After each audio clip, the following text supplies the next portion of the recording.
Apa yang terjadi di BUMN hari ini tidak lepas dari tanggung jawab Presiden Joko Widodo yang mendelegasikan kewenangan kepada seorang konglomerat, yaitu Erick Thohir sebagai Menteri BUMN.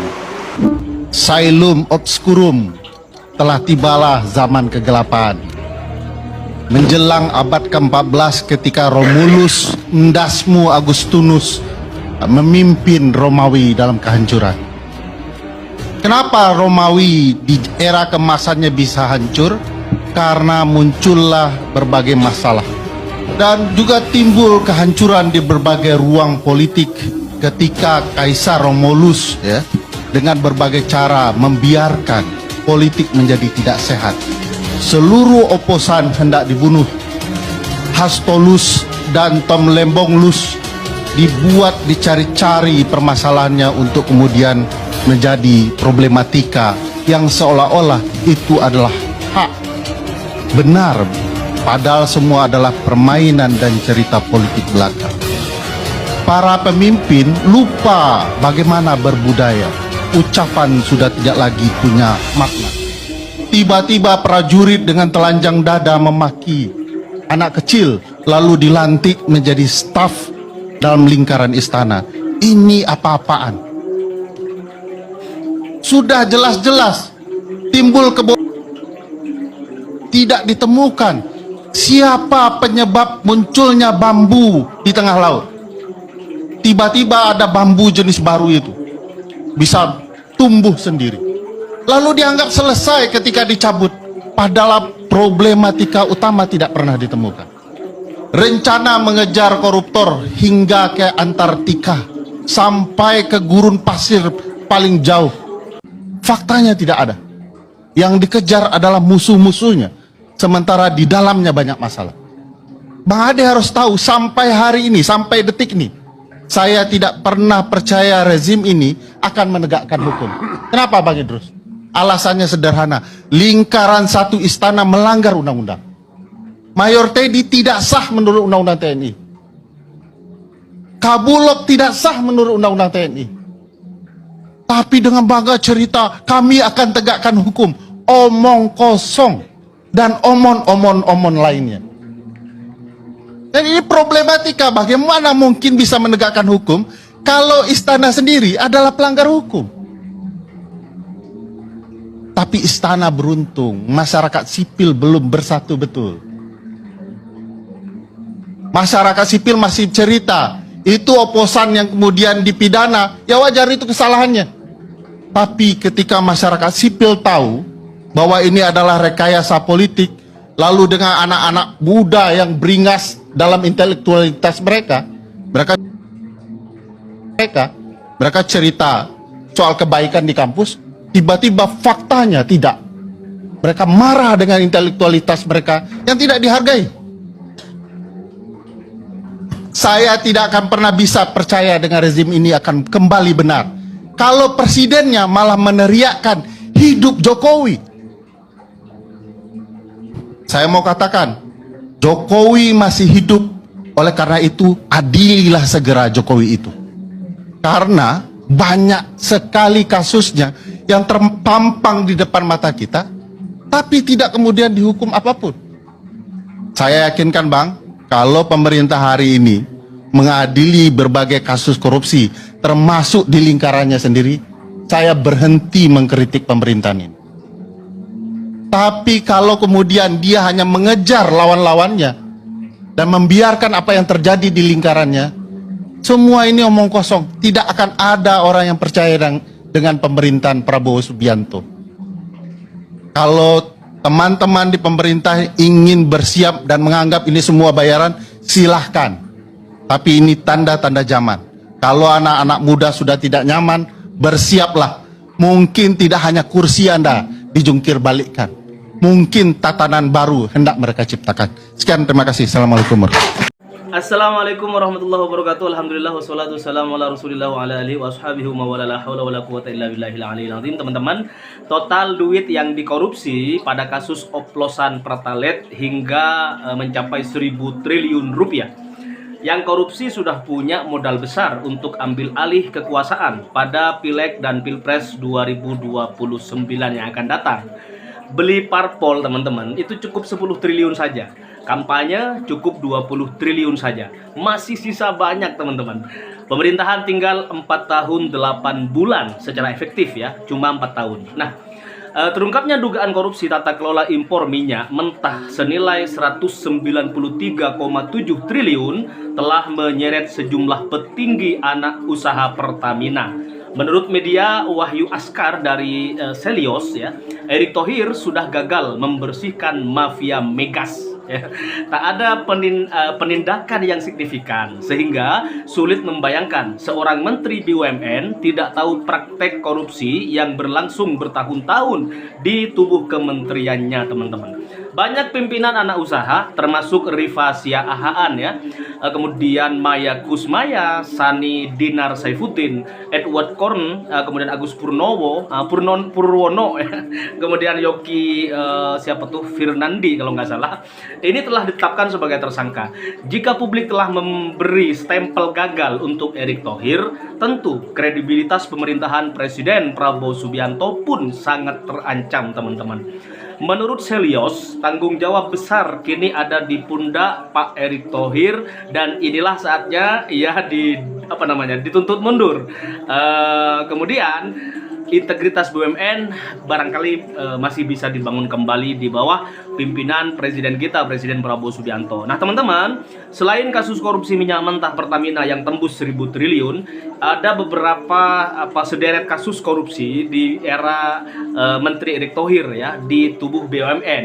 Ada PT Timah, ada Garuda Indonesia, PT PN, Krakatau Steel, Asabri, Jiwasraya, kemudian Waskita Karya. Kalau di Jepang udah mundur guys karena malu gitu. Nah kalau enggak ya minimal disuruh harakiri teman-teman.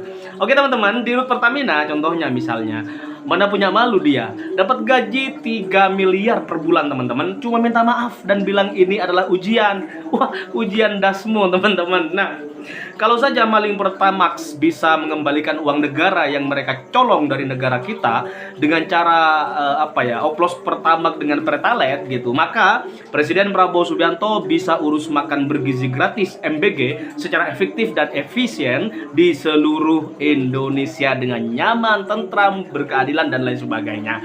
Maka teman-teman biar nggak penasaran, oke kita bongkar lebih dalam lagi bersama para pakar yang akan menyajikan beberapa fakta-fakta lapangan terkait oplosan Pertalite Pertamax ini, biar nggak kita tuh lebih tahu secara mendetail. Nah ini dia buat teman-teman semuanya. Erick Thohir tidak bisa mencuci tangan atau melepas diri dari tanggung jawab atas kehancuran badan usaha milik negara yang satu demi satu digerogoti selama era kepemimpinan rejim Jokowi. Dan sangat memprihatinkan seorang Menteri BUMN Erick Thohir yang menyaksikan kehancuran ini kemudian seolah-olah menjadi perkasa, menjadi seolah-olah cuek, seolah-olah tidak bertanggung jawab. Mestinya sebagai orang yang memiliki moral, sebagai seseorang pejabat gagal di dalam menjalankan amanah, tugas dan kewenangan, mundur. Anda tidak layak untuk terus bertahan menjadi Menteri BUMN. Keluar kamu dari situ. Anda benar-benar bajingan. Anda benar-benar busuk. Anda sudah gagal. Anda hanya sibuk dengan urusan-urusan bisnis kepentingan keluarga dan kelompok Anda. Anda sibuk menggunakan seluruh fasilitas negara untuk meraih pencitraan demi kepentingan politik pragmatis, dan di waktu yang sama BUMN kita yang menjadi aset strategi negara, yang menjadi milik rakyat, satu persatu hancur berantakan. Isinya penyamun, isinya pencuri, korupsinya puluhan bahkan ratusan triliun. Anda segera melepaskan jabatan Anda, keluar sejauh mungkin dari lingkar kekuasaan dan serahkan diri kepada aparat. Rakyat sudah sangat muak melihat perilaku kepemimpinan gaya koruptif di dalam manajemen tata kelola BUMN.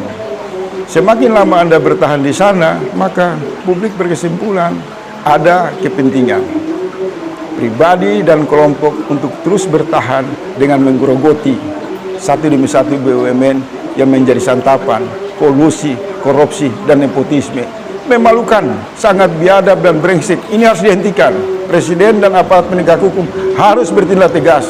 Segera tangkap Erick Thohir, Boy Thohir, dan seluruh kelompok yang selama ini menjadikan BUMN seolah-olah menjadi kepentingan pribadi dan kelompoknya. Kurang ajar, brengsek kalian semua. Mangkel aku, mobil nyicil urung lunas. Ya. Urung lunas wis medun mesin. Rusak goro-goro ki pertama jancuk. Nanti kecekel Pak Prabowo rasa ngatasi. Tenang. Gedor-gedor lah ngomong sampean. Pilih Pak. Aku yang ngono. Kayak ibu-ibu sing kaya zaman Covid. Apa ya kuwi? Apa kae? Arep ngarani ya PSBB kae. Gregetan aku. Iki lagi sik urusan pertama. Urung liane. Iki lagi sing ketok pertama sih cintok. Mbok liane guru kebuka kok piye. Aku ngerti rasanya aku pengen rayu nang Pak Prabowo. Atur kok kene. Kok rasanya kok aku pengen rayu duduk-duduk Pak. Nuwun Pak, iki kepiye to Pak? Pak pengen ngono rasane. Lu mobilku urung lunas kok anteng medun mesin, kok anteng bobrok iki kepiye? Wis mobil wis medun mesin, isih tanggungan nyicil urung rampung. Lah kok ternyata duit itu dikorupsi iki piye to Pak? Iso ngatasi ra sampean Pak. Pak, tolong Pak. Tolong nek ra iso ngatasi aku nyilih bedile Pak. Izinkan aku tak bedilane siji-siji kuwi wong-wong nek keceklong pitu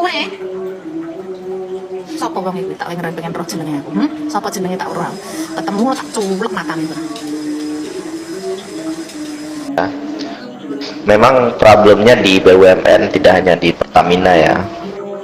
Masalahnya itu ada di sistem rekrutmen karena pemimpinnya tidak punya integritas, ada benturan kepentingan, kompetensi juga, banyak juga direksi komisaris BUMN yang nggak punya kompetensi, termasuk juga di tata kelola keuangan dan bisnis energi, termasuk juga intervensi yang signifikan dari kepentingan politik gitu ya. Jadi memang sangat wajar kalau ada publik yang mempertanyakan kinerja dan akuntabilitas dari Pak Erick Thohir gitu ya, karena praktis selama beberapa tahun terakhir kita melihat adanya sistem rekrutmen yang tidak berbasis meritokrasi, khususnya di jajaran komisaris dan direksi BUMN.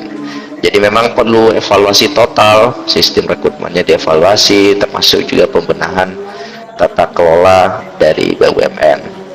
Khusus untuk Pertamina, memang kita tahu ya akar korupsinya itu masih terafiliasi berkaitan dengan Petral yang dibubarkan tahun 2015. Jadi pembubaran ini enggak serta-merta menghilangkan mafia di sektor perminyakan, karena mereka hanya berpindah masuk ke dalam struktur Pertamina.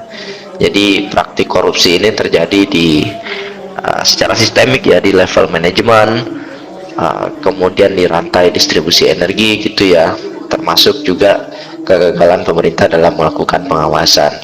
Jadi menurut saya Pak Erick Thohir sudah gagal ya membersihkan mafia migas. Pak Erick Thohir juga gagal menciptakan sistem anti korupsi yang kuat, dan tidak ada penindakan, karena mustahil seorang menteri BUMN nggak tahu praktik korupsi yang terjadi. Jadi ya kita bisa tahu relatif nggak ada penindakan yang signifikan. Sehingga memang jalannya adalah pertama mengganti seluruh jajaran direksi menurut saya yang terindikasi terlibat, kemudian mengusut tuntas gitu ya. Kemudian saya kira juga yang paling penting ya, Pak Erick Thohir kalau mau bertanggung jawab ya harus mundur sebetulnya dari kursi Menteri BUMN, karena masalah Pertamina bukan satu-satunya problem ya. Ada banyak sekali problem di BUMN kita yang belum bisa diselesaikan dengan baik, dan dampaknya sangat signifikan. Kenapa presiden nggak boleh bilang dablek? Dablek itu monyet-monyet, maling-maling itu dablek.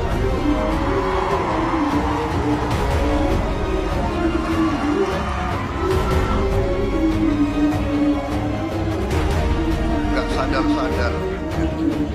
Tapi percayalah, kami tidak akan ragu-ragu membela kepentingan rakyat Indonesia. Kami tidak ragu-ragu.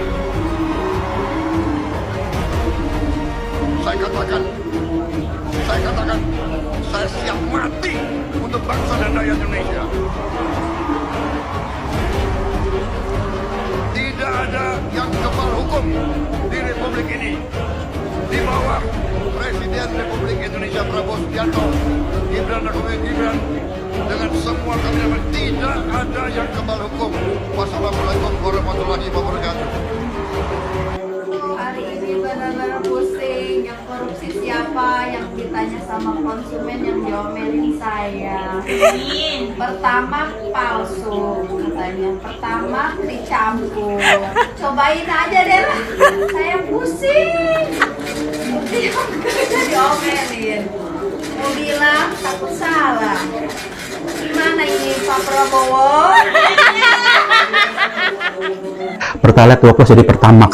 hebat. Korupsinya bukan cuma merugikan negara, tapi juga merusak mesin. Ya Allah, gue ngebayangin nanti para pelaku di neraka pas disiksa malaikat bilang, dimulai dari nol ya. Dari sekian banyak korupsi, baru ini nih gue langsung merasa jadi korbannya. Udah bela-belain beli bensin eceran, takut dioplos, malah dioplos di pusatnya. Pantesan gua kalau beli bensin di Depok 10.000 nyampe Bandung. Padahal sama-sama Jawa Barat loh. Pantesan motor gua tiap hari selimutan mulu tuh. Kecewa dibohongin. Emang bener gelap Indonesia. Udah dimonopoli, dikorupsi. Udah cabut tuh hak monopoli Pertamina. Tapi gue yakin sih rakyat Indonesia tuh banyak yang masuk surga lewat jalur zalim pemerintah. Makanya cocok banget Indonesia dibilang negara berkembang biak malingnya. Ini kalau sampai RUU perampasan aset belum disaingi gue mah udah mendingan negara dikelola sama Jepang atau Cina aja. Kira-kira pelaku hukuman mati nggak ya? Nggak mungkin sih. Ayo tebak penjara berapa tahun ayo? Pak Jaksa Agung siap-siap naik banding Pak. Ya jadi begitulah gambaran nanti kasus Danantara. Nggak mungkin gambaran mah bagus bersih semuanya. Campuran. Sangat sedih ya. Kita ini sebagai negara penghasil minyak, kemudian kebutuhan minyak dalam negeri banyak sekali. Sampai untuk mengatasi kekurangan itu kita masih impor minyak mentah untuk dikelola menjadi minyak yang siap pakai dengan berbagai kualitas.